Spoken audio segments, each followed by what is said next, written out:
Good morning, everyone. Thank you for joining us for our Federal Labor Standards training, and it's customized to the small cities process.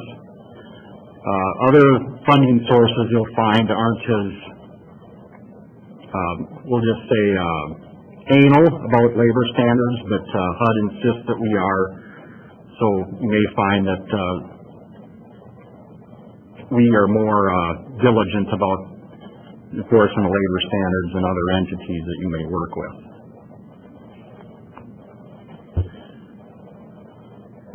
Please have the following two items in front of you that were provided in our email. They will be our materials for this session. They are the 12-step instructions, and that will be 5 pages long. And then the other material or packet is the forms and reference attachment, and that's 67 pages.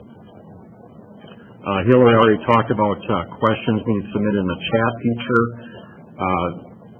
For those who are new or newer, we will leave the chat open after the presentation for a while. That way you can pay attention the whole time instead of letting your attention be diverted to submit a question. And as she said, we'll respond to the questions in an email to the participants, so you guys as a group. Okay, the training, again, will cover the 12-step instructions, and the forms and reference attachment will be referred to as well. Most of the forms and reference attachment are samples, and we like providing samples so you can see how filling out these forms should look in many cases. Blank forms are available on the memory sticks, and many are labeled by the illustration number, and you'll see that as we go through that packet of the 67 pages.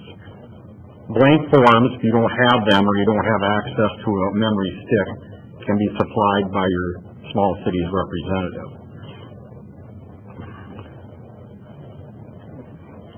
Okay, so we'll start referring to the 12-step instructions here, up toward the top. Labor standards applies to the following projects, with total cost over $2,000 being the threshold. That's not just small cities money. That would be total cost of over $2,000, which is an easy threshold to meet with these activities. Commercial rehabilitation, public facilities, streetscape, community centers, and public aesthetics. Rental rehabilitation or conversion if there are 8 or more units under one site or within one building. So one site could be 2 separate 5-plexes with 5 units in each building. Individually, they would be under the threshold of 8 units, but combined, under the same management group, same owner, same rehabilitation contract, that would count as 10. We don't do new construction anymore of rental housing, but if for some reason that would ever come into play, it will apply there too.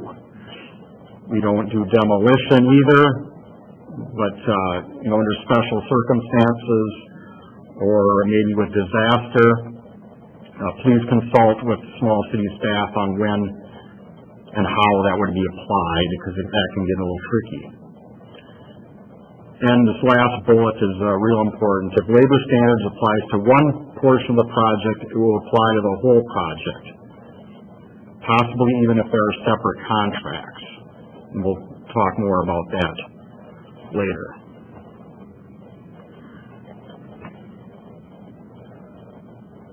Okay, as far as when we start getting going with labor standards, the process, we want the inspections to occur, and engineering and permitting are all complete if it's public facilities. Specifications have been produced, and these specifications we're suggesting should also specify a site of work. And for a commercial project, Well, that's as easy as a legal description or an address for a building. The public facilities, it should be pretty straightforward as well as far as describing where the site of work is. And this site of work is important because this whole process with enforcement of the federal labor standards, the Davis-Bacon, the prevailing wage, occurs at the site of work. Especially when public facilities are involved and there's truck drivers or people directing traffic. You know, these people can be, in the case of the people who direct traffic, and in the case of the truck drivers, almost always, when they're hauling to and from the site, labor standards won't apply to them because, again, this applies on the site of work. If the truck driver is just coming to the site, dropping their gravel and leaving, that's all incidental, and labor standards won't apply. They won't need to be listed on payrolls.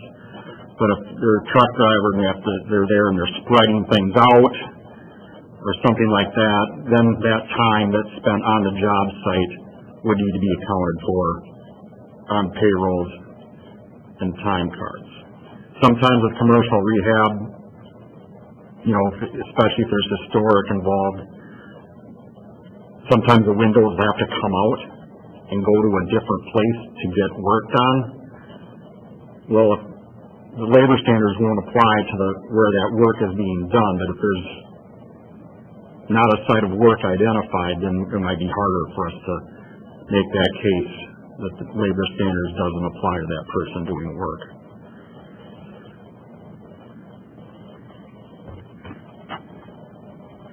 Okay, we're on to step 2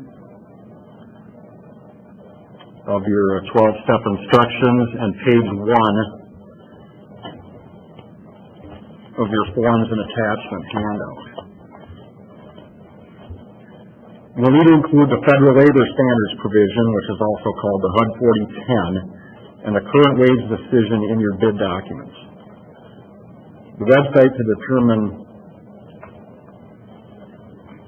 the wage decision is on page 6, and the HUD 4010 was page 1 through 5. So you'll see under step 2 the web link for the website to find wage determinations. When you access the link, it should look like page 6. If it's not, you might be in the wrong spot. There are other web links or websites to find wage decisions, but we found that some of those can be unreliable at times and not current. So we suggest that you use the wdol.gov.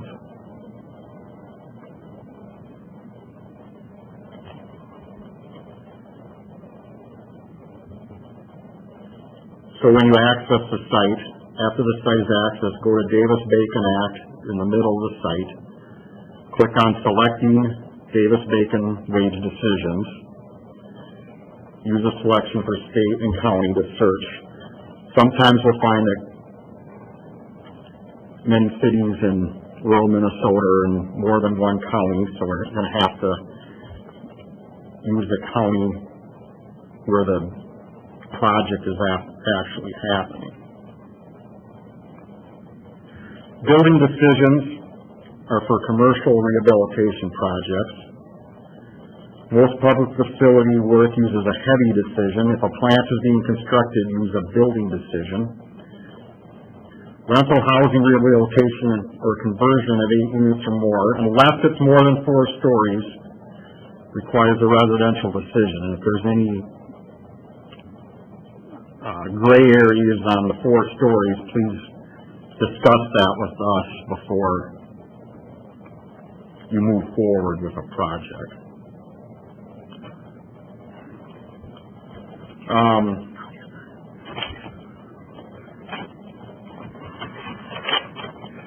Pages 7 through 13 will show you what a federal wage decision, in other words, who wants access to the website we just provided, that's a sample of what they would look like. On page 14, if you could look at that, this is not an entire state decision, but it provides enough context for you to see what one looks like. Of course, the danger sign won't be on these decisions when they're accessed, but the reason I'm putting the danger sign on there in this insert is to show you what a state decision looks like versus a federal, because if you're accessing these, especially for commercial projects, the danger light should go off. We're not using this. State decisions will apply if there's state money where prevailing wage enforcement is required. And in those cases, you would have to enforce the higher of the rate for dual classifications.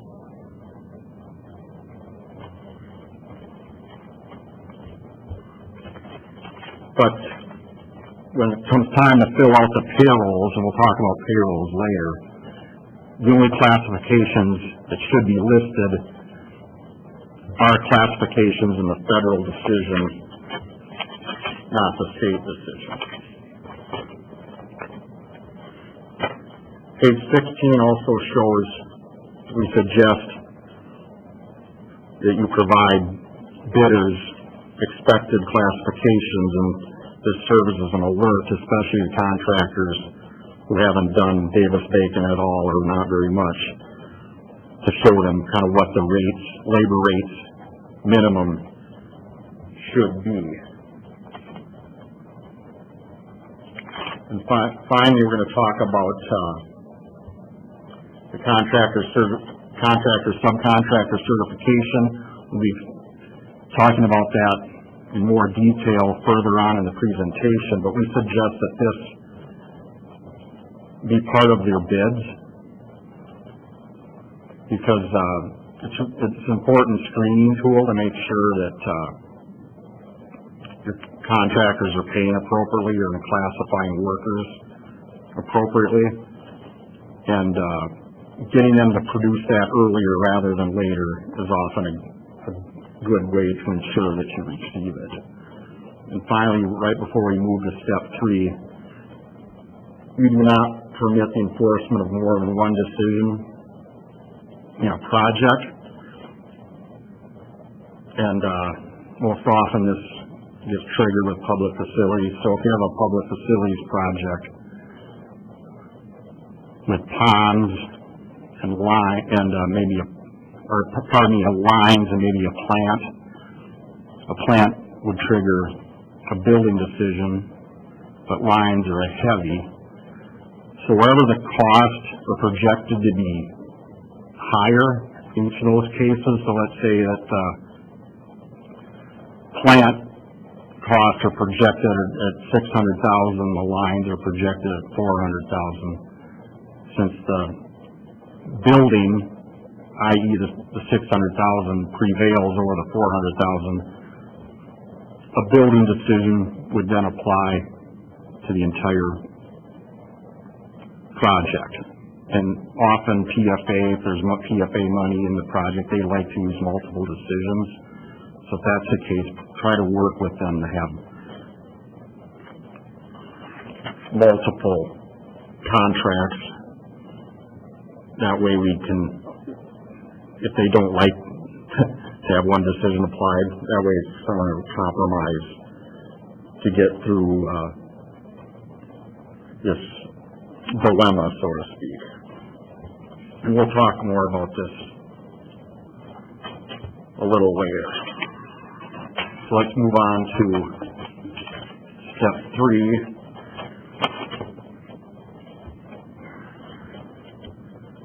And please refer to page 17 of your forms, an attachment to 67 pages. Equal opportunity inserts need to be for projects, need to be inserted in the contract or bid specs and contracts for projects over $100,000. And that's again $100,000 of total funds.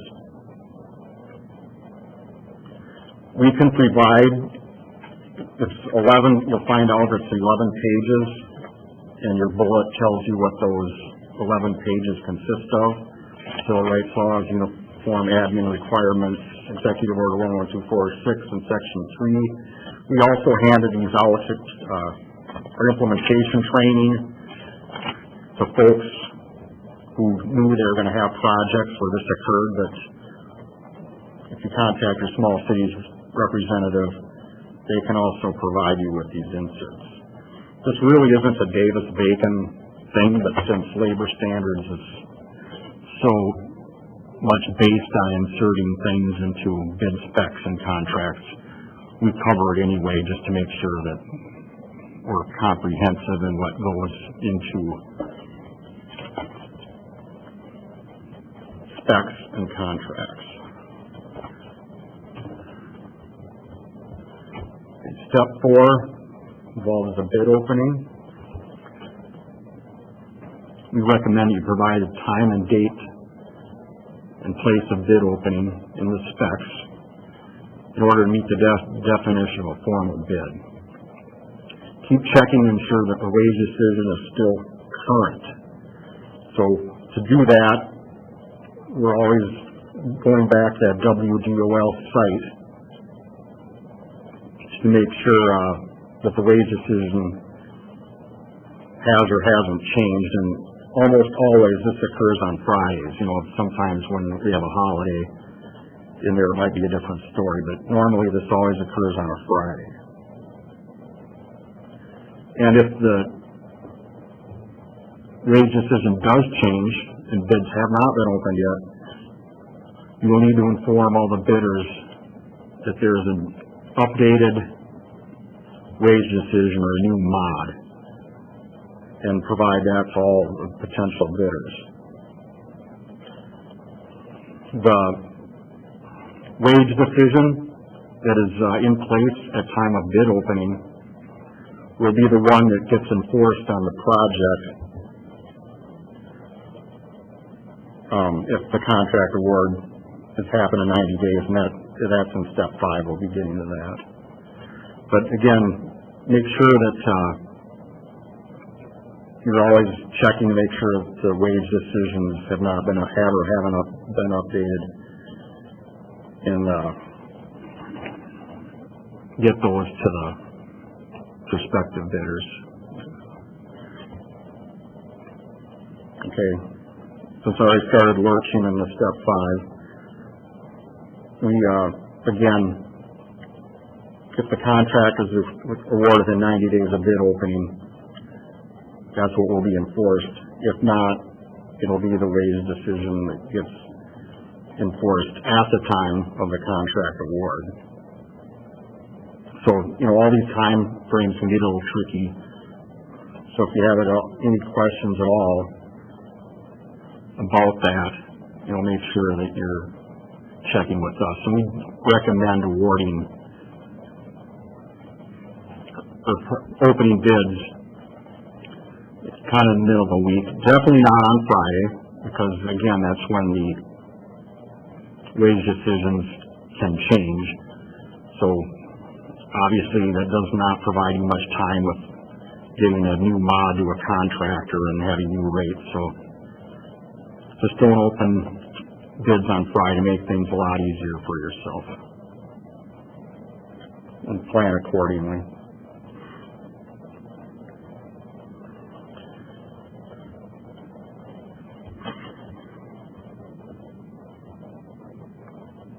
Okay, again, make sure the HUD 4010 and correct wage decision in the construction contract. And so often with public facilities, the bid specs become part of the contract. And that's fine, but we need a very specific reference to that. And if you look at page 29, your forms attachment, you'll see an example of how that is done.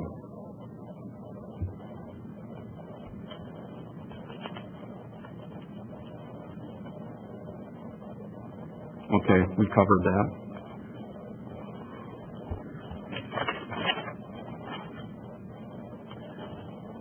Okay, here we're talking about the subcontractor certification again. If you look on page 30 of your attachment, you'll see a sample. If this form is filled out, and again, that's why we suggest it become kind of a requirement of a bid.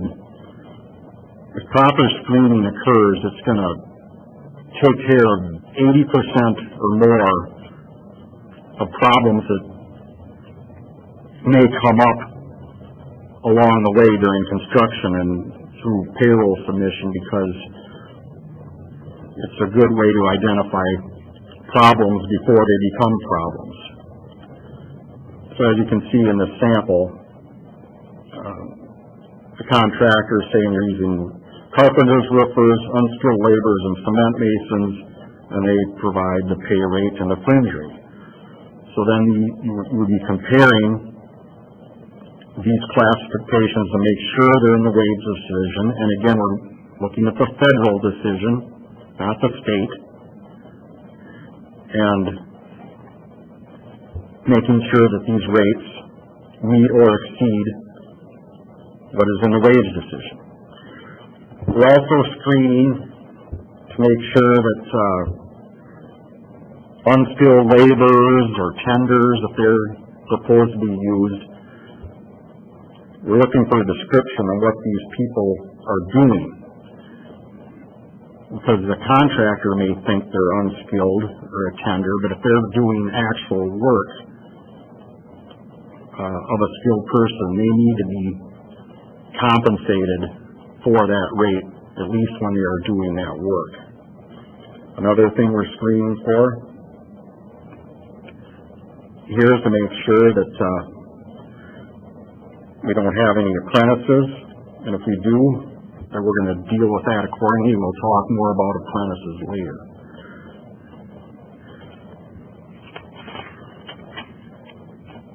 If you see a classification that's not on the wage decision, please refer to page 31 and 32. If the wage decision is not, or pardon me, if the classification listed is not on the left-hand column, it can be what we call conformed to something on the right-hand column. And we'll try to be as liberal as possible as far as, the use of carpenter for kind of other work, but again, we got to make sure that it does make sense. So if you have a classification on the left that doesn't meet something on the right, and there's a gray area, and call your rep or call me, and we'll try to determine whether or not we need an additional classification or not. So if you look at page 33, this is a sample request for additional classification.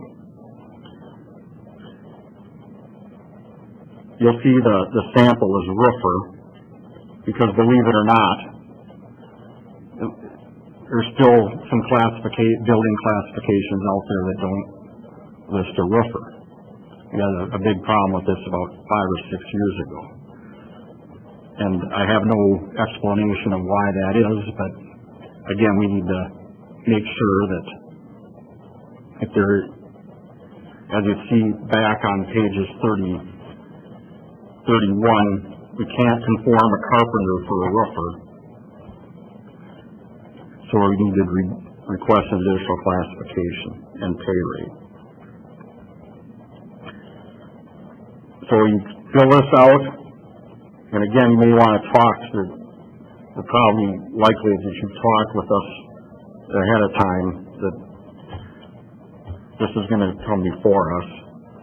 So you're going to propose a classification rate and offer a description. Complete this and provide it to us. We want to get these in as soon as possible, especially before construction starts, and that's another reason we're suggesting that, or trying to explain why that contractor subcontractor certification is so important, because it takes around a month to get these back from the Department of Labor, a response, and of course we want that response back as soon as possible because normally we want these projects to get going. So get these in as soon as you can.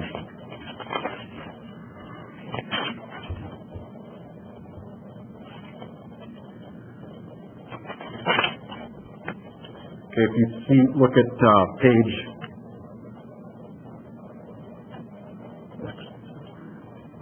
35. This is a cheat sheet for what should be discussed at a pre-construction conference. This used to be 4 pages, and much of it was in Greek, so I got it down to 2 pages and more understandable language to help you guys out and help contractors out. And I won't go over each point here, but these pre-construction conferences definitely should be used in any public facility or public facilities project or rental rehab projects of 8 or more units to make sure that all the contractors, especially if there's subs involved, the payroll people, the administrator, are all on the same page on what's going to be required as far as Davis-Bacon enforcement during the course of the project. And especially for larger minutes, it's a good idea to keep minutes. That way when the contractor comes back and says that he didn't know that about X, Y, or Z, you'll have a record that this was discussed. And the reason we train everybody on this process and we want to be as thorough as possible is that when underpayments occur, and we'll get to that later, someone needs to be responsible for that. And if things are done right, we'll hold the sub, if applicable, accountable. All generals are responsible for their subs, so we'll hold them accountable if we can't hold the sub accountable for underpayments. But if these things weren't done correctly, and a contractor may be able to point that out, someone eventually has to pay. And that's not going to be a pleasant conversation you want to have with your city, that they have to pay because things weren't being done correctly.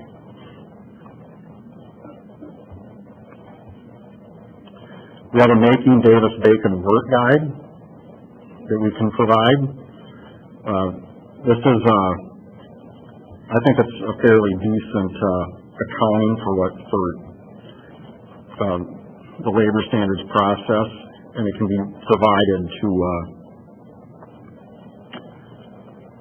contractors as some reference material. We go to page 37. This is a contractor profile form. It's another way to screen. We admit that some of this is duplication from the contractor-subcontractor certification. but it's something that HUD has wanted us to begin using is more screening. And it also, the example is, it points out that, in this case we have fringes, and that's something that can be a better outline of what these fringe benefits are than the contractor-subcontractor certification has. And it also will account for who will be signing the payrolls. Now remember that owners of a contracting business, like an owner-operator, they can sign payrolls as long as there's other workers on the job if they can't sign their own payroll. So that's another way you can screen for that issue before the payrolls start rolling in. Pages 38, 39 are kind of some different scenarios. And again, they're spelled out and explained on these attachments of how fringes can be accounted for. We have different fringes within classifications, sometimes, depending on, the worker involved. So these samples show kind of that both ways. And something to remember here is that these attachments, this contractor profile, can just be, when we get the payrolls, instead of the kind of confusing statement of compliance on the back of a payroll, this can be substituted for that to show what these fringe benefits are. And page 40 is part of a profile where if cash is being used instead of the fringe, that you can do the math to make sure that whatever they're telling you that the cash being used plus the straight rate equals the aggregate rate outlined in the wage decision. Page 41 is an example of fringes because, again, that might get confusing, especially for new people.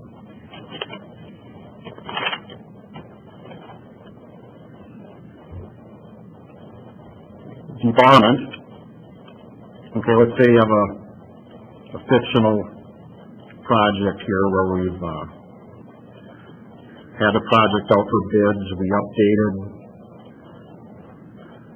the contractors on a new classification, a new wage decision, a mod, because it came out before we opened bids. Everyone got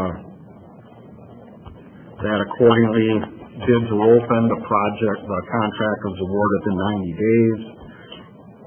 You've looked over your contractor, subcontractor certification, everything looks good. The contractor submitted their contractor profile form, and the subs, if they're subs, they submitted their contractor, subcontractor certifications and their contractor profiles. So we still have a step here before we have a live project where we're ensuring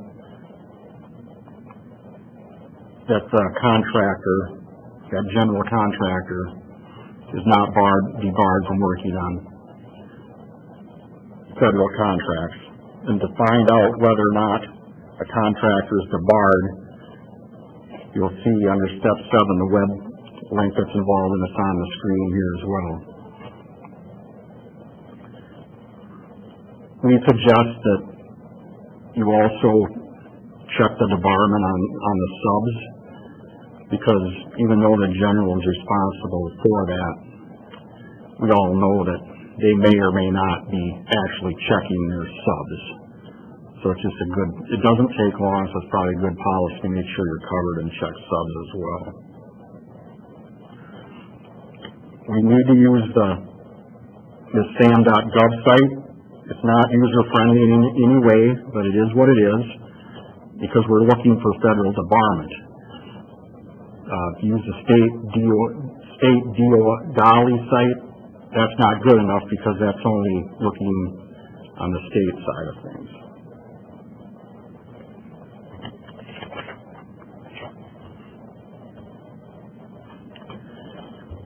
So assuming that no contractors were debarred, we can now proceed to the notice of contract award. And we want you to provide this before any construction starts going on. Our contracts with communities now insist that these notices of contract award are provided within 14 days after the contract is awarded. And the reason we want that is that if an incorrect wage decision was in place here, we can fix it. Or if there's any other problems in here, we can fix them.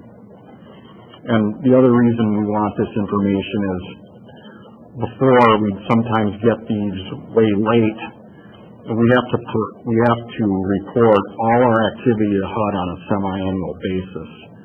And it sure doesn't look good when we have projects in there that are old, because it doesn't look like we know what we're doing here. And since we're responsible for you, we need to make sure that we're timely with this information. So we'll go over the notice of contract award here, the grant, and that's on page 43 again of your samples and the attachment. Grant number is self-explanatory. That's the contract.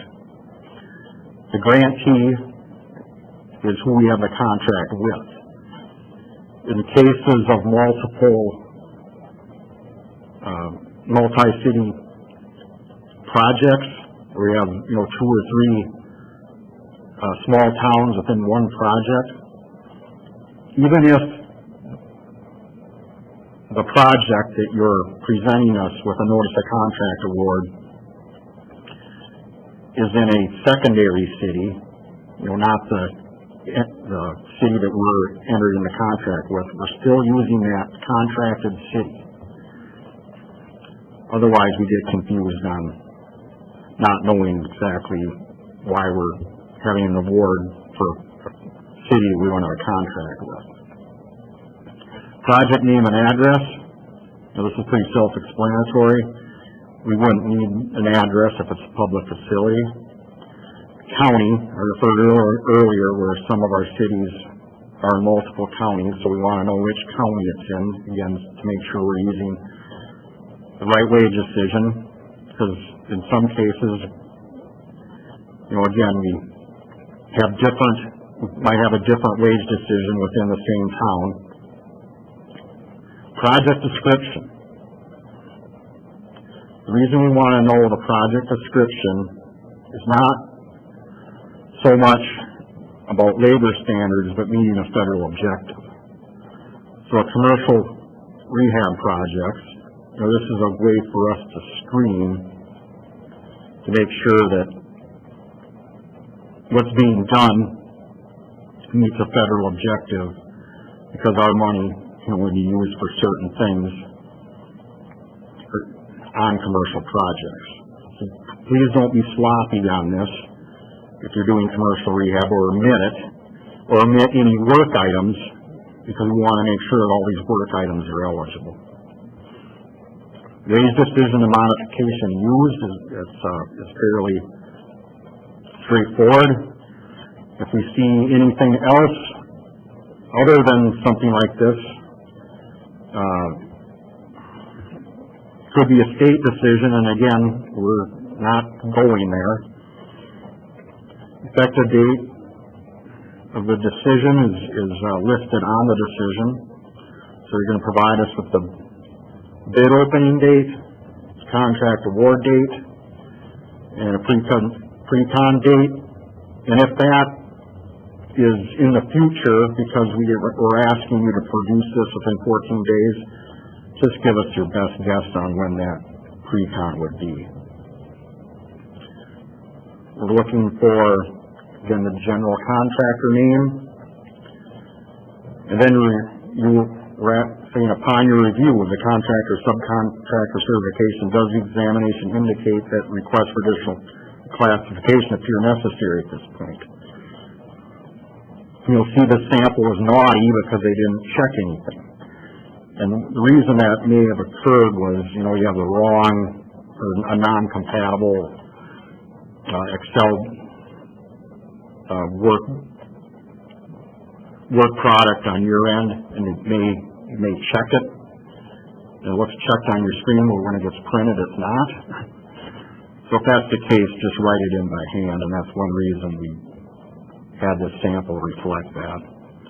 It also asks, upon review of the contractor subcontractor certification, does the examination indicate that the wages that correspond with the listed work classifications meet or exceed those in the correct wage decision? So again, we want you, hopefully you're checking yes here, but again, this is our way of ensuring that you've done your homework, you've done your screening, so our prospects of running the problems are more minimal. Total, again, we're looking for all sources of funds here, dollar amount of the contract. For some reason, this gets left blank about 1 in 5 times. We need this number because that's part of our semi-annual activity report to HUD. Then we're asking you to sign off and, in other words, be accountable here, that the project meets a federal objective,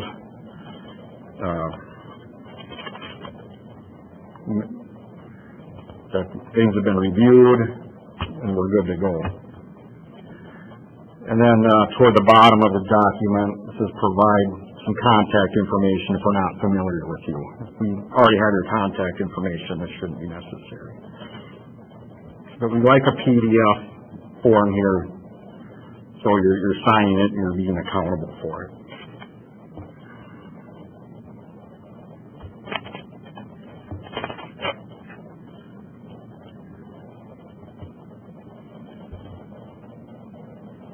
After the notice of contract award has been submitted, we'll look at it, and again it should be submitted to Natasha. We'll look at it to make sure it's acceptable. Again, we're not only looking for the correct wage decision here being used, but if it's commercial, we're looking at the federal objective. And again, we just want to catch anything that's wrong before we move forward. And don't proceed until you receive something that looks like page 44 here. If you do receive something that looks like page 44, that's your green light, so to speak, that you can proceed and it was a job well done. We also, when that happens, will resupply you with the 12-step instructions to make sure you have reference material moving forward.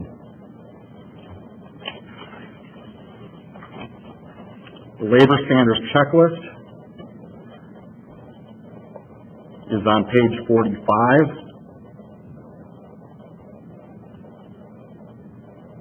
This is something to keep track of the items that are necessary for each project. And again, this is a sample. We can provide electronic versions if you contact us and if you don't have one. And it's all, remember that we'll need each individual commercial project will have its own labor standards number. It's its own set of enforced wage decision. And this is a good way to keep track of each of those projects if you have multiple commercial projects.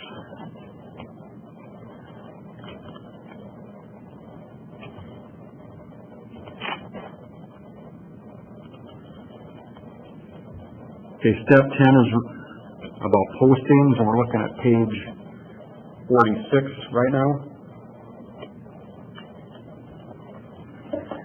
The employee rights poster and the correct wage decision or the enforced decision are the items that need to be posted for the workers to see at the job site. Not the HUD 4010. We see that out there a lot, and that's not necessary. That needs to be part of the bid specs and contract. That doesn't need to be posted. Pages 7 through 13 where, again, if you need a sample of what a wage decision looks like and it should be posted, you'll refer to pages 7 and 13. But again, the wage decision and the employee rights poster here, on page 46, will need to be at the job site. Sometimes with commercial project can get tricky, but use your best judgment in where these postings, as long as it can be seen by the worker. If you look down 3/4 of the way down of the poster here, the employee rights poster, please insert your contact information there, not mine, not HUD's or the DOL's. It will be your information for workers to contact you as the first contact if they have any questions, comments, or complaints. Hopefully they won't, but again, we need your information there, not mine.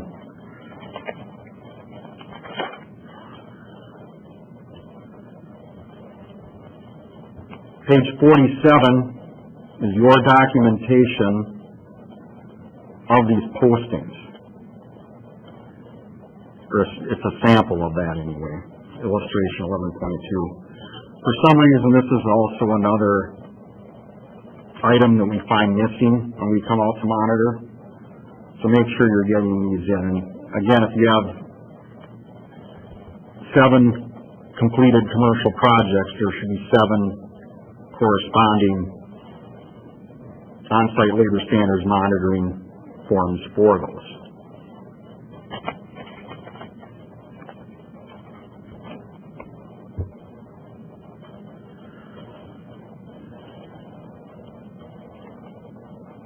We recommend that contractors use the Department of Labor payroll forms. We'll talk about that more in a little bit. Page 48. This is not a required document, but it's on-site payroll tracking system for you to keep track of payrolls, especially if you have a lot of them and you have multiple contractors. And again, we have to pay weekly. With this process, so it's a good way to make sure that we have a weekly accounting for who's working, who's not. We can write no work in here.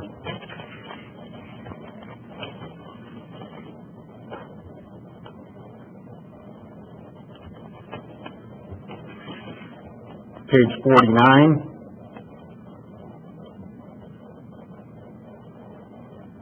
Discusses overtime. Because projects over 100,000 will need overtime. Okay, when we get to page 50, there's a sample payroll, and as you'll see, it's the DOL payroll, and that's what we recommend. The 347, that's what we recommend. And you may even think about making that part of the contract, that the contractors do use these, because it can make life a lot simpler for you or us if it comes to that.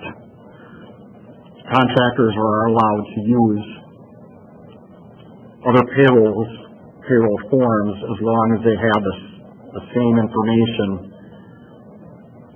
that the 347 payroll form has. But over the years, we've seen some really funky payrolls that are extremely hard to understand.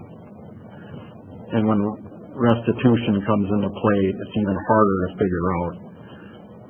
So again, I think you're making your life a lot easier if you insist on the use of these payroll forms.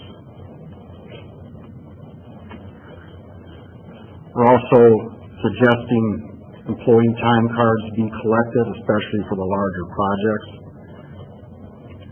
And they're completely necessary when split classifications are involved, because this accounts for a worker's time.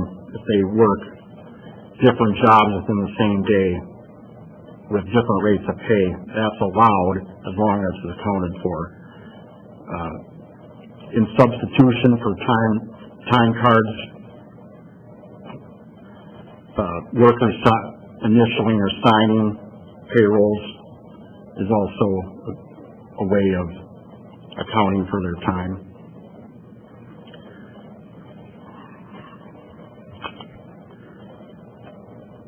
And page 50 again is first page of a sample payroll, and you'll see in the work classifications here. You might have an instance of a split class, a cement mason and also a carpenter. Page 51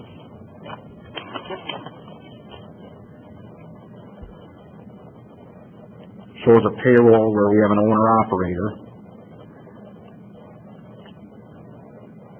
Owner-operators need to list a classification, not just owner, or not just principal or head honcho or anything like that. They don't need to list any withholdings or deductions. And if they're working with a crew, as this sample shows, they don't even need to list a rate of pay, which is a recent change. Don't ask me why, but it makes life easier for us and them, so we won't question it.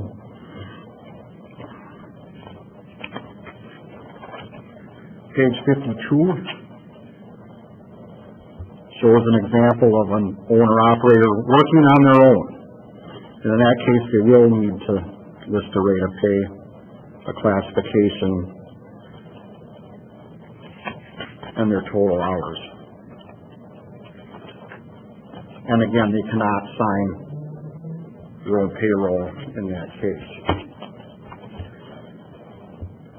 The back of those payrolls will have a statement of compliance, and the descriptions on how to account for fringes are confusing. So page 53 will kind of help unconfuse things for you. Page 54, the sample of a statement of compliance. I've provided a couple different scenarios in here. Page 55, as you can see, you saw previously with the contractor profile. Again, instead of outlining the fringes here on the right side of the statement of compliance, this can be attached, and that won't be necessary. Page 56, again, is another example for a different scenario that may be encountered. Page 57, this is what should be done when cash is being paid instead of fringes.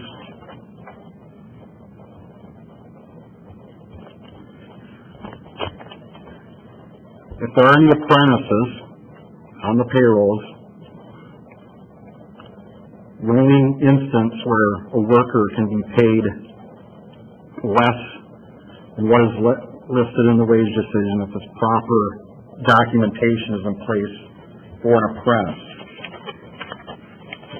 And that material is on pages 58 through 60. The apprentice needs to be in a program recognized and certified by the Department of Labor, Federal Department of Labor, and in some more rare cases, the State Department of Labor and Industry. No other accreditation, so to speak, is acceptable, such as a union documentation that they're in something or an apprentice, or the contractor says they're new or they're an apprentice. It doesn't matter. The only acceptable method to document that is shown in pages 58 through 60. And when these forms are completed correctly, it'll outline the rate of pay that would be associated with these apprentices, because often it's different depending on how long the apprentice has been in the program. And something else you might hear when contractors will try to pay someone less, a worker less on a payroll, because they're new, they're not as good, they're only here for a day. None of that matters. The only thing that matters is that workers are paid for the work that they're actually doing while on the job. Step 11,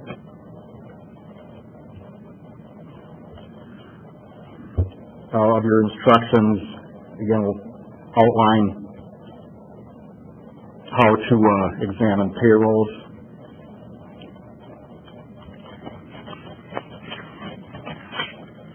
If there are underpayments that you find through review of payrolls or interviews, which we'll be getting to soon, the restitution needs to be paid to that worker to make up for any overtime or straight time violation, so to speak. And when that happens, page 61 is an example, it's illustration 10, of something you can provide us to show that the underpayments were found and they were made, and that payrolls have been corrected. That's our documentation that this has occurred. And then you're going to submit this to us. And this form shows an example of where straight time and overtime were both part of the equation. And they're each broken out because when we do our report to HUD, we need to break out each of those in our report.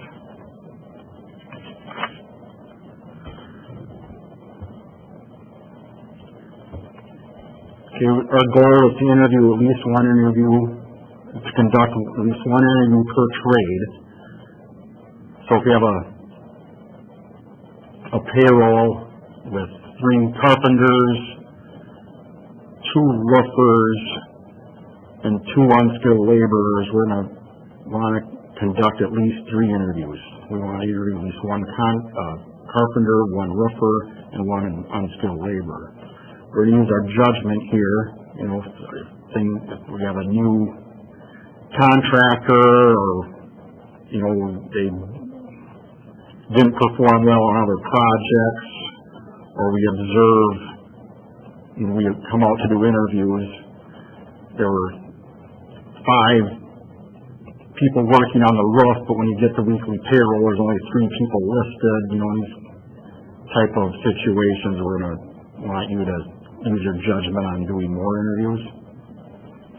Page 62, the rule of thumb is 1 per trade. Page 62 is an example of a interview.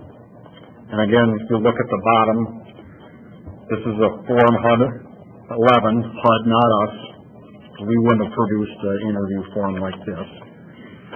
We also understand that in the case of commercial projects especially, sometimes these contractors are only there for a day, maybe 2, and we just can't get out there to do an interview.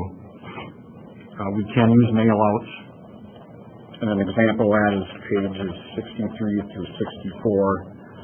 And we can mail interviews to workers, and these face-to-faces are not possible.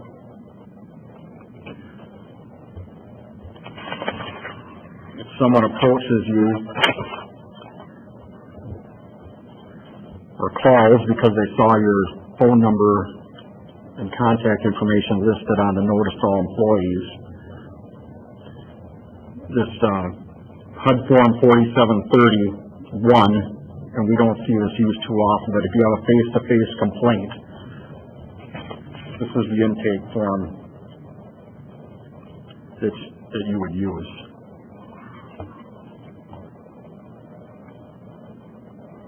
We also have a Spanish version of an interview form, so if that's at all needed, you can contact us and we'll provide you with that form.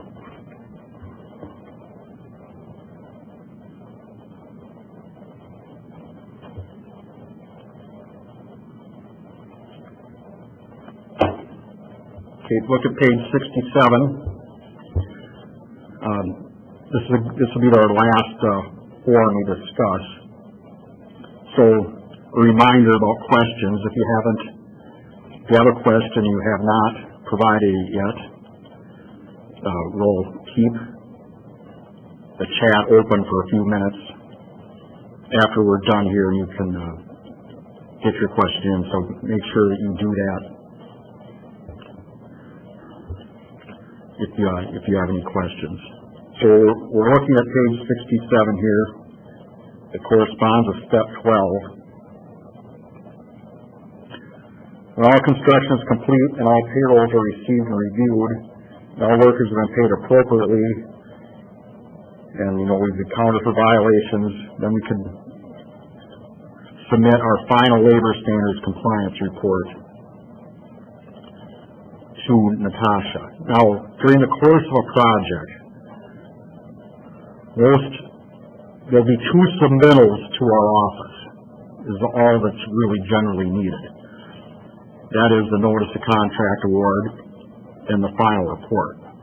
Sometimes we might need restitution form, sometimes we might need an additional classification, but generally the 2 forms that we will need are the award notice and the final. So don't submit contractor, subcontractor certification or interviews or anything like that.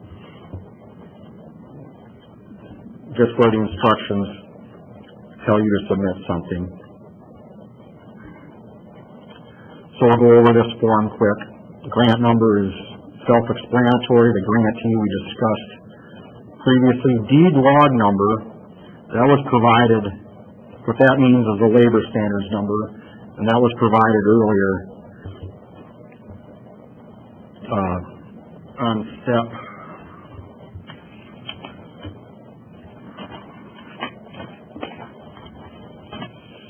7, I believe, or 8, and that was the documentation that you did this correctly, and then that form provides the labor standards number, and that will, what you will use here, not some internal number that only people in your office would recognize of the city.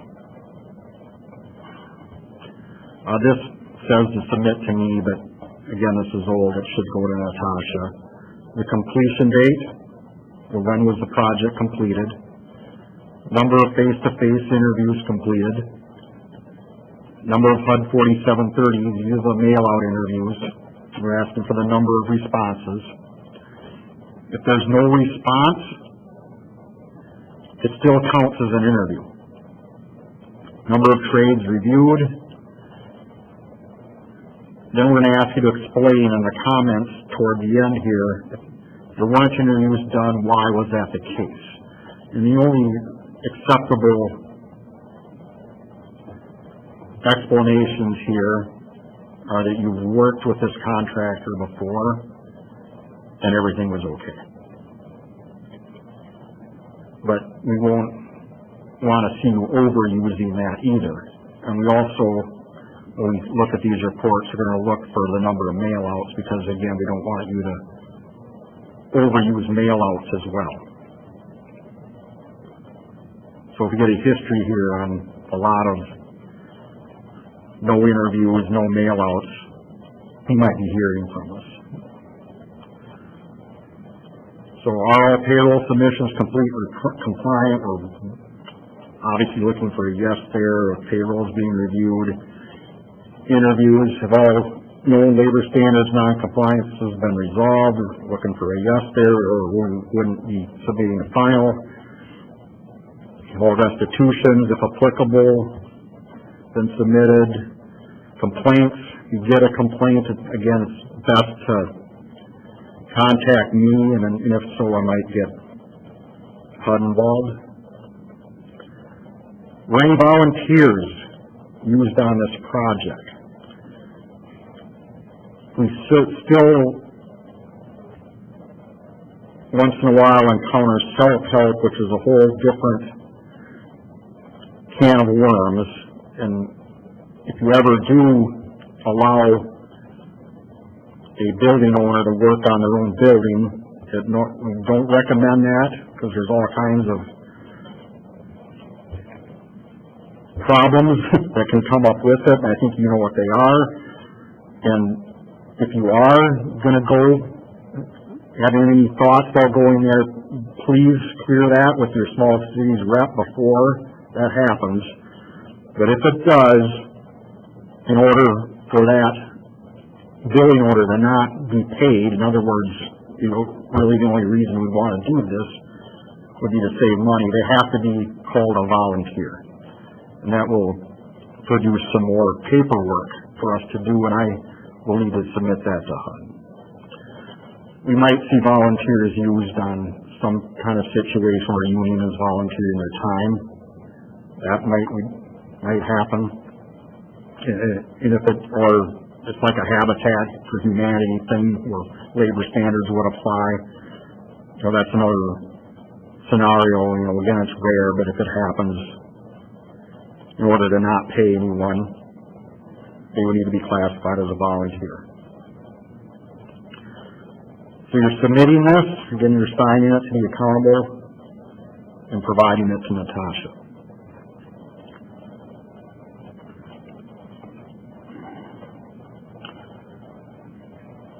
That completes our webinar for the day. Here's our link to the Small Cities portion of the deed website.